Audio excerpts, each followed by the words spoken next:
As someone with culinary training and food safety certification, I'm sharing the dangerous reheating mistakes I see people make daily. Mistakes that could be putting your health at serious risk. The World Health Organization reports that contaminated food causes approximately 600 million cases of foodborne diseases annually. Many of these cases stem from improper food storage and reheating practices that most people don't realize are dangerous. That container of leftover pasta sitting in your refrigerator might be a ticking time bomb if you don't reheat it properly. Let me show you how to avoid the mistakes I once made. The most dangerous mistake is reheating food to the wrong temperature. Food needs to reach 165 deg, 74 deg, throughout to kill harmful bacteria. Your food might feel hot on the outside, but remain in the bacterial danger zone inside. Research from the Food Safety and Inspection Service shows that bacteria can double in number every 20 minutes at room temperature. This rapid multiplication makes proper reheating essential, not optional. I learned this lesson the hard way when I quickly rewarmed chicken soup in the microwave. It seemed hot enough, but hours later, I was violently ill. The center hadn't reached the safe temperature despite the steaming exterior. Using a food thermometer changed everything for me. This simple $10 tool can literally prevent hospitalization. Insert it into the thickest part of your food after reheating. If it doesn't read at least 165 deg, continue heating. The second critical mistake is uneven reheating in microwaves. Microwaves heat unevenly by nature, creating hot and cold spots where bacteria can survive. This is particularly dangerous with dense foods like casseroles and thick soups. According to studies published in the Journal of Food Protection, stirring food midway through reheating and letting it stand for 2 minutes afterward significantly reduces harmful bacteria by allowing heat to distribute evenly. I now always stir my food halfway through microwaving, then let it sit for 2 minutes before checking the temperature. This simple habit ensures even heating and safer consumption. Reusing the same unwashed container for multiple reheating sessions is another dangerous practice. Each time you handle food containers, you introduce new bacteria. If you don't wash between uses, you're creating an ideal environment for bacterial growth.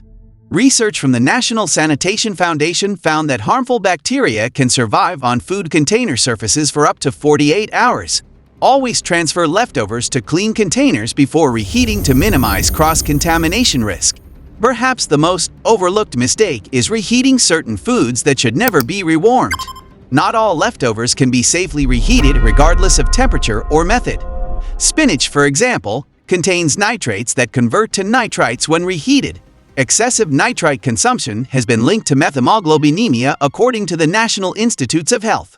Always consume leftover spinach cold to avoid this risk.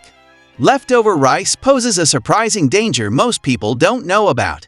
Bacillus cereus, a bacteria that commonly contaminates rice, produces heat-resistant spores and toxins that regular reheating temperatures can't always destroy.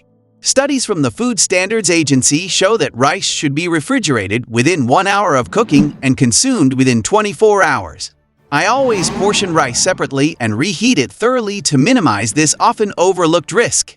Reheating foods multiple times is extremely risky. Each cooling and reheating cycle increases bacterial opportunity and decreases nutritional value. The Mayo Clinic advises reheating food only once after initial cooking. I now portion leftovers into single servings before refrigerating them.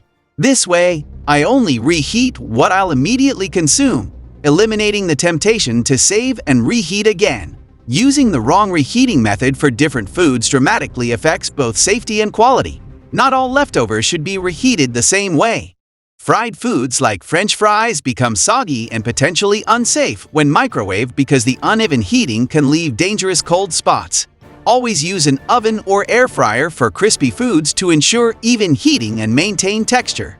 Pizza reheated in the microwave becomes a rubbery disappointment and potentially dangerous if not heated thoroughly. I always use a skillet or oven to restore both safety and texture. Assuming all containers are microwave safe is another common mistake. Many plastic containers release harmful chemicals when heated, even those marketed as microwave safe. Research published in Environmental Health Perspectives shows that chemicals like bisphenols and phthalates can leach from plastic containers during microwaving. I always transfer food to glass, ceramic, or microwave-specific containers before reheating.